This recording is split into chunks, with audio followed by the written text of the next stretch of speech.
Tired of the everyday grind? Ever dream of a life of romantic adventure?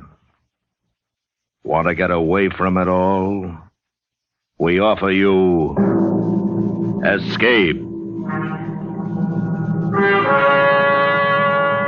Escape, designed to free you from the four walls of today for a half hour of high adventure.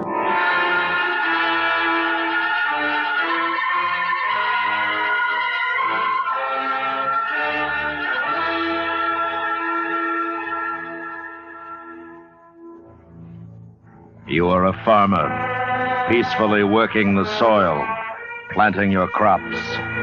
While above you, deadly as a vulture, a man is descending who will carry you away to his lair, a place from which there is no escape. So listen now as Escape brings you Stacy Aumonier's exciting story, A Source of Irritation.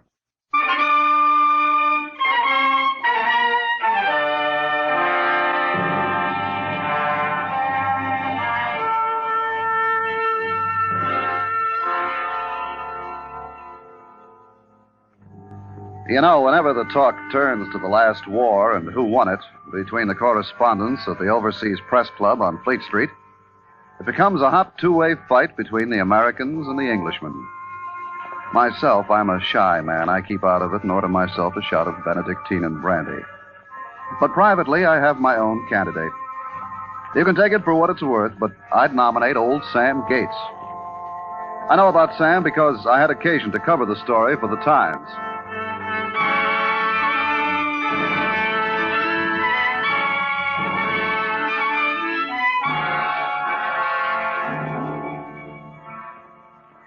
It was during the days of the Blitzkrieg. The Netherlands, Norway, and Belgium had already fallen before the German panzer divisions, and the British Expeditionary Force was doing its grim best to help out in France. Old Sam Gates was on Mr. Dodge's farm in Halversham, hoeing turnips and waiting for his niece Aggie, who arrived twice daily, at dawn and at tea time, with his parcel of food. Hello, Uncle. Yeah? Oh, hello, Aggie. Oh, well, Uncle, is there any news? You asked me the same question yesterday. Did I? Yes, and the day before that. Well, it's another day. Any news today? News? What do you want, girl? What news should there be? Well, no harm asking. You have my food. Here you are, Uncle. We cut open a new cheese for you. Well, I'll have a taste of it right now. Did you hear Mrs. Coping's fowl got out last night? And Mr. Dodge wants you to kill another pig tomorrow. Yeah. Oh, look. It's an aeroplane, Uncle. I've got ears. Bloody nuisances of the war, these airy planes. Ours and theirs. Oh, Uncle, did you know that Mrs. Hardwick's nephew Clarence has joined up? He's flying a Spitfire. I knew he'd never amount to much. Well, Mrs. Hardwick says that... Aggie girl, the cows need milking. Oh, all right, Uncle. You needn't get cross. I'm going. Yeah. Bloody morning. If it ain't the girl, it's the airy planes.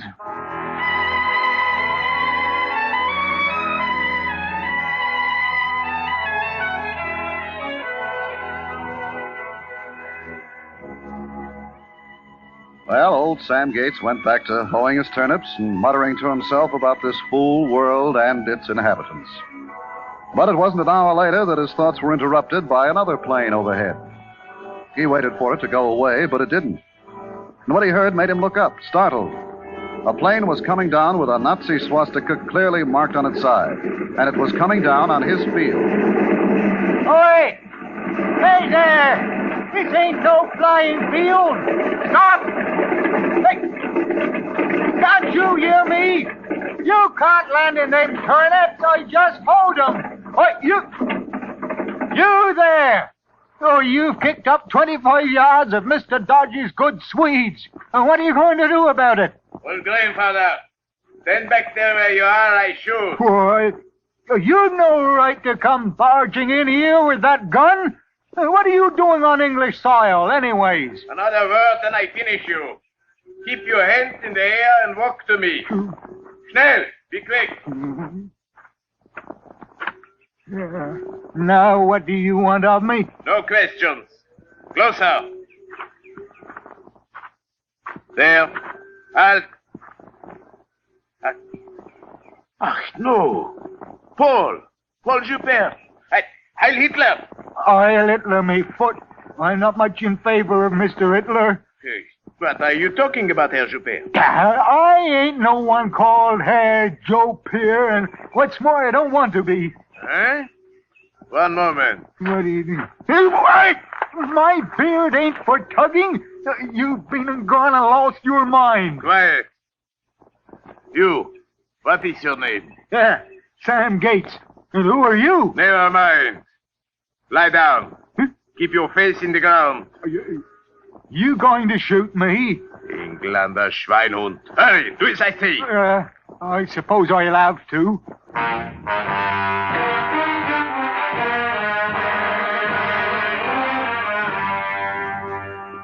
Old Sam Gates did as he was told, and the pilot went to work on the engine of his photo reconnaissance plane. He located his trouble in a clogged fuel line and had it repaired in a few minutes. Then he looked at the old man and smiled grimly. You, old man, get in the plane. Well, what are you talking about? I ain't imitating fish nor bird. A man's 2 feet belong on the ground, and that's where mine is staying. No discussion. Get in or I shoot. Well, what do you want me for? Get in. You're going back with me.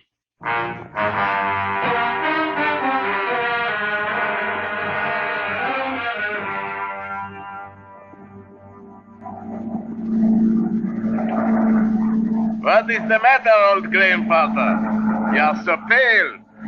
What if I am? I ain't been in the hands of a madman before. I want to be set down this minute. I can't be flying about the country with hoeing still to do and Mr. Dodgy's turnips only half thinned. Turnips. Hey, what's that noise from? You're Englishmen. They are shooting at us. Who? Better say your prayers, grandfather. Oh, I've been praying, but I can't decide whether I want the Almighty to strike you down or save me.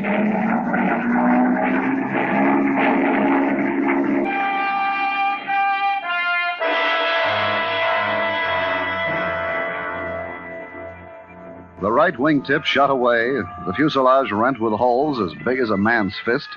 The Nazi reconnaissance plane, nevertheless, remained miraculously aloft. Neither Hausman, the pilot, nor old Sam Gates was hurt. Sam was being spared for other things. Within minutes, they had crossed the channel and were gliding downwards. Sam knew by the roofs of the houses, the trees and streams that he was in a foreign country. When they landed, Sam found himself behind German lines in France. The swastikas, the sea of unfamiliar faces shouting at each other in heathen gibberish, filled the old man with a strange dread. But he made up his mind to stick it through as he walked stiffly in front of the pilot's prodding pistol until they reached a zinc-roofed building and went in. Oh, yeah. Well, I'm going as fast as I can. That airplane ride shook me up a bit. Heil Hitler. Heil Hitler. Gib den Hausmann the Zigarre von Schlegel. General is occupied, Herr Captain. I must see him. Tomorrow morning. It is a matter of extreme urgency. Take me to him immediate. Very well, Herr Captain.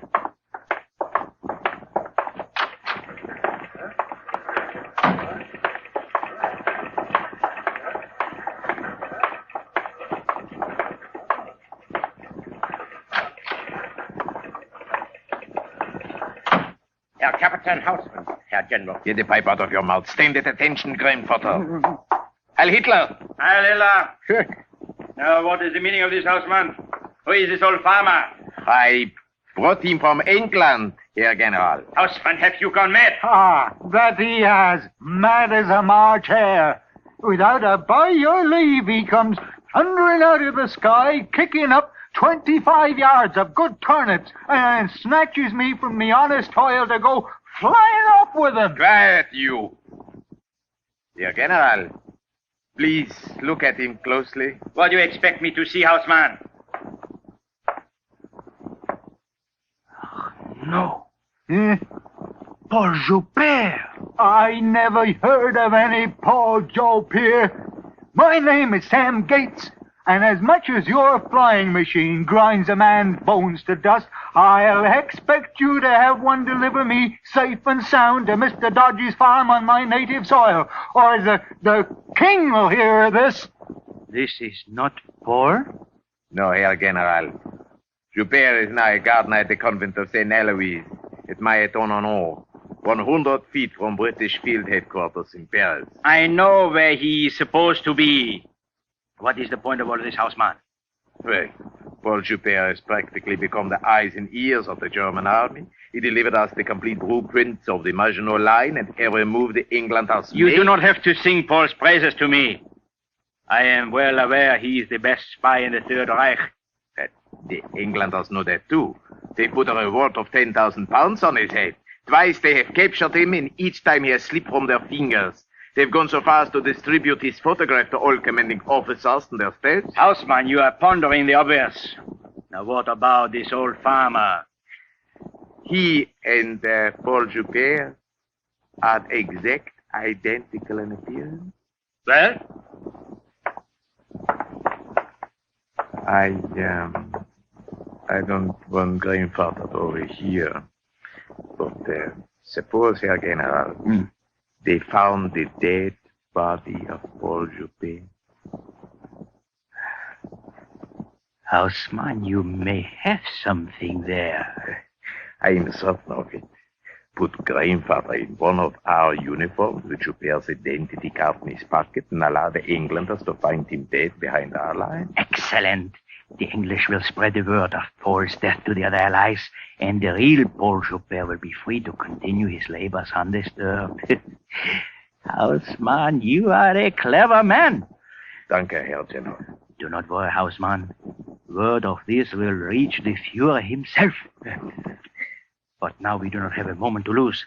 The English are attacking Hill 701, which we are abandoning within the hour to straighten our lines. The perfect place for our little plan. Take up a Lieutenant Schutz with you. Ja, mein Herr. Keep the farm at the front lines until the order for retreat is given. Then shoot him, but do not disfigure him. And be sure to lay him out face upwards. I understand perfect. Proceed immediately, Houseman. Heil Hitler! Heil Hitler!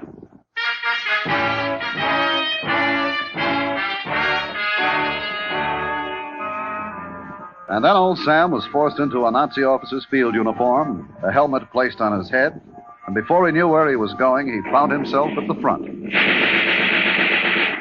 Look here, my legs are aching. When am I going back to my turnips? You'll be back to the soil quite soon. Herr Captain, we are in the forward area now, and the retreat has started. Well, I ain't going no further. No. You're not about to take me back to Mr. Dodge's farm, and it makes no difference to me whether you shoot me or I get blown to bitsies by one of them exploding things. No.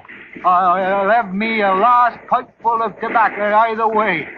Oh, dread, this bucket of tin keeps falling over my eyes. Keep moving and keep that helmet on your head. Down! Herr Captain, that was too close. They have the range. Let us shoot him and get out of here. Yeah. All right, grandfather. You can have your pipe full of smoke now. Are you ready to shoot? Jawohl. Okay, fire!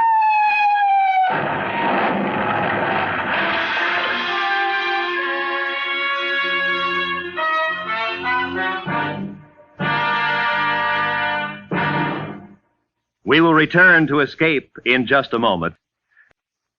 And now, back to Escape.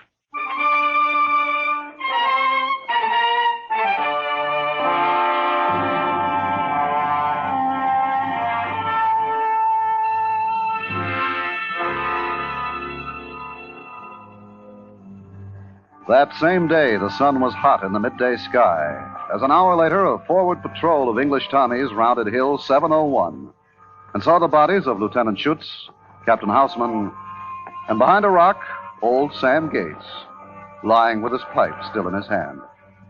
They were about to move on when the corporal, coming up from the rear, stopped them. Hold on a minute. What's up, Corp? We've got to get back to battalion headquarters. The one there with the pipe seems to be breathing. Well, leave him to the aid boys. They'll be along in a bit. Righto, Sergeant, but he might be a pretty big fish. That's headquarters insignia he's wearing. All right, Simpson. See if we can bring him around. But we'll have to be quick about it. The sun must have struck me down. Ooh, give me an awful set of dreams. Oh, my poor Red. Can't make out what he's saying. Come on. Give him a hand. Get him up. We got to get a move on.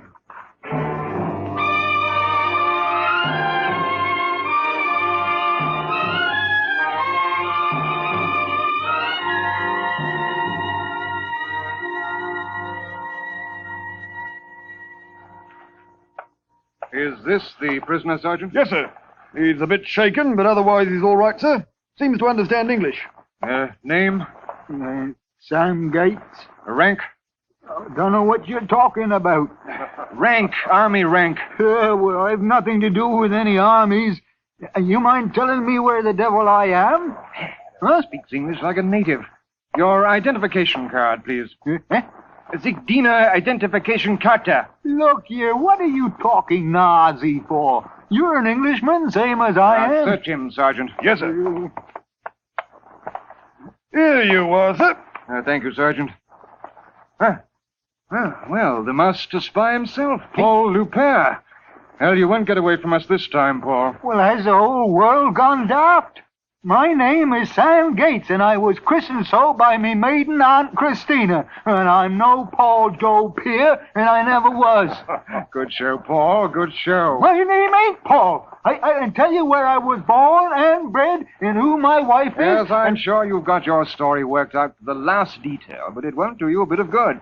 You were tried by our court-martial September last, and the verdict still holds.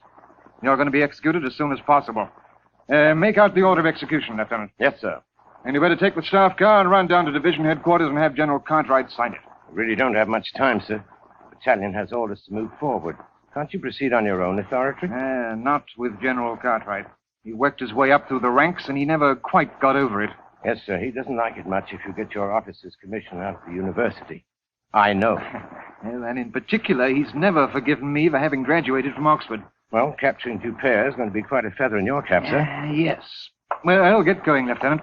The General wants to witness the execution. Tell him we'll be over at the bombed-out farmhouse. Yes, sir.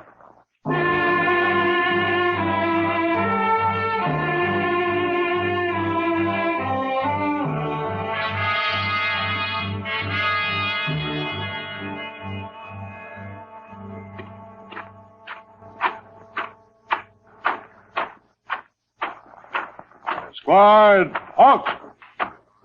Now, there won't be any delay, men. Sergeant, Corporal, advance the prisoner to the wall. Keep your rifles cocked. Yes, sir. Right, sir.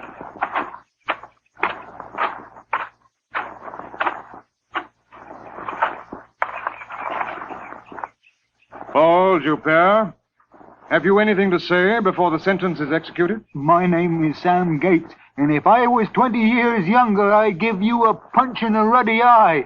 Why, you read me guilty before I opened my mouth. You can go to bloody blue blazes. Oh, very well. Is there any last request you have to make? I want to smoke out a last pipe full of tobacco in peace and quiet. And I don't want none of that white cloth blinding me eyes. Our request granted. Begging your pardon, sir, but the General's driven up. All right, Sergeant. All right, Mosley. What's this all about? Is that Paul Dupere? Yes, sir. A most remarkable man. He not only bothered to learn English, but he even went to the trouble of mastering our local dialects. Calls himself Sam Gates. Had me fooled at first, sir, but I kept after the scent. Bring the prisoner here. Right, sir. But I'm afraid you won't get much out of him. He sticks to his own story. Sergeant, march the prisoner forward.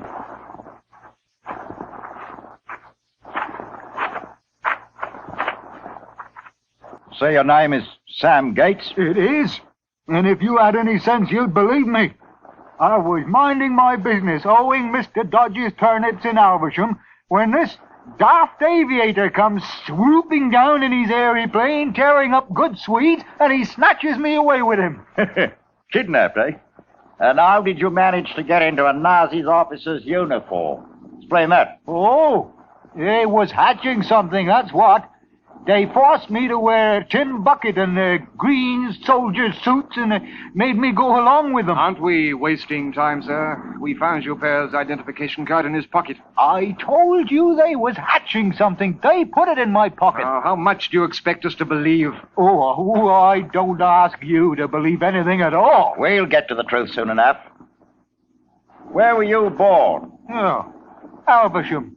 3 miles from Mr. Dodgy's farm, and what's more, I haven't set foot out of the country except once to visit the flower show at the market Roughborough. And today, to go flying about with that madman. Alversham, eh? The perfect characterization. The pity to execute so fine an actor. Married? Yes, I be. And what's your wife's maiden name? Annie Hatchett, as everyone in Alversham knows. Good show. Who did you say you work for? Mr. Dodge, Charlie Dodge. And he raises horses and pigs besides. And what what do you grow besides turnips? Runner beans. Good show. Sam. Good show. Sam, then. Well, now see what you can do with this. What's the name of the local vicar? You don't know, do you? Oh, I know well enough.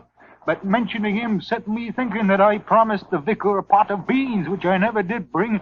Ooh, and what's worse, I ain't been to church in over a month of Sundays. Maybe that's why the Almighty's placed my life in the hands of a pair of silly gaffers like the both of you. But you haven't told us who's the vicar's name, you know. It's the Reverend David Price, and a fine man he is. David Price? Wait a minute. I know a Reverend Price. He baptized my niece's cousin. What does he look like? Yeah, you're another one that's gone a bit loony, ain't you? Just answer the question. Well, if you know the Reverend, I don't have to tell you. He's got a mole on the left side of his face with a hair growing out of it. And his nose is crooked where a horse kicked him when he was 4 years old. By heavens, he's right. The same man. Well, what does that prove, sir? He might have met the man once. And he might not be Paul Joubert after all. Now you're getting some sense at last. And if it's this Paul you're after, well, I might be able to tell you where he's at. Where, old man? Well, he was a gardener somewhere. Don't rightly remember. I couldn't make out much of what they were saying. No fear. Afraid we might be able to check up on it, eh? Oh, it's coming to me. There's some convent near the army headquarters in Paris. Mighty No, that's it. Mountain on No? The convent St. Eloise, Mountain on O? Colonel, send a code message to Paris and order them to arrest the gardener immediately. Yes, sir. And report back as soon as you hear anything. Mr. Gates, you come along with me.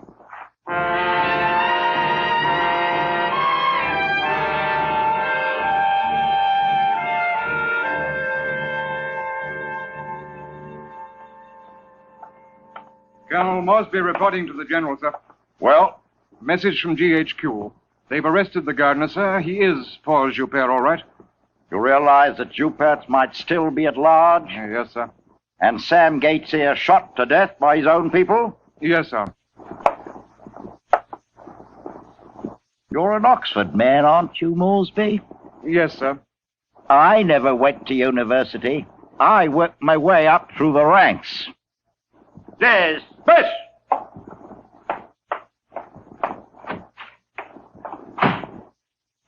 Mr. Gates, my apologies. Paul Joubert is under arrest, and your honor is vindicated. Well, you'd have done better to listen to me in the first place. I certainly would, Sam. But you'll hear more of this. The king is certain to award you the Victoria Cross or something of that sort.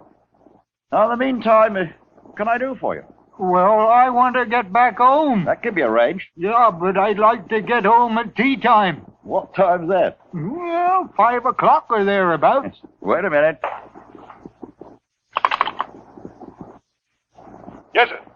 Ring up Wing Commander Jennings, RAF headquarters. Yes, sir.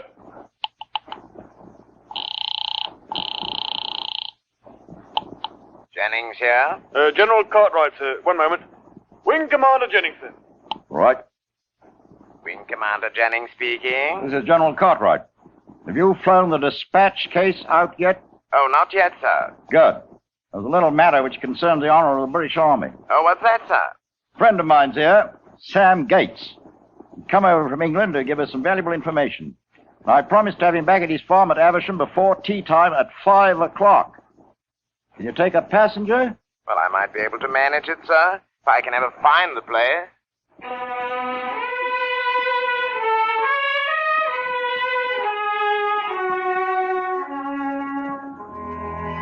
At a few minutes before 5, Wing Commander Jennings landed his light plane on Mr. Dodge's farm, being very careful to tear up as few turnips as possible. The commander shook hands with Sam and flew inland. The old man watched him and went slowly along and completed a line of turnips he had begun in the morning, as he watched for his niece Aggie to arrive with his parcel of food.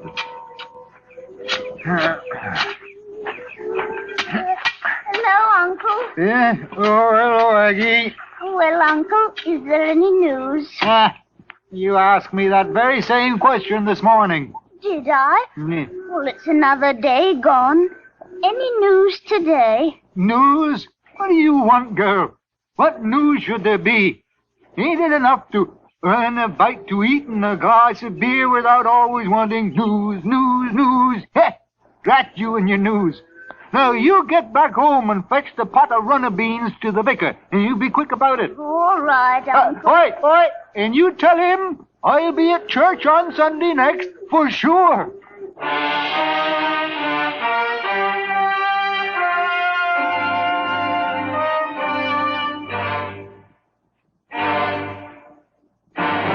Under the direction of Anthony Ellis, Escape has brought you A Source of Irritation by Stacy Ammonier, adapted by Meyer Dolinsky, and starring Ben Wright as Sam.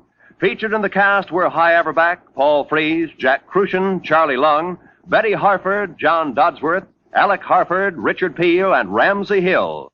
The special music for Escape is composed and conducted by Leith Stevens. Next week...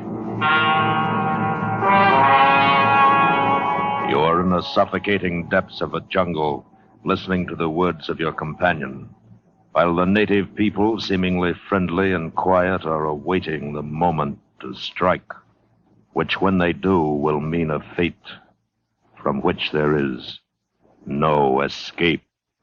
So listen next week when Escape brings you Somerset Maugham's exciting story, The Outstation.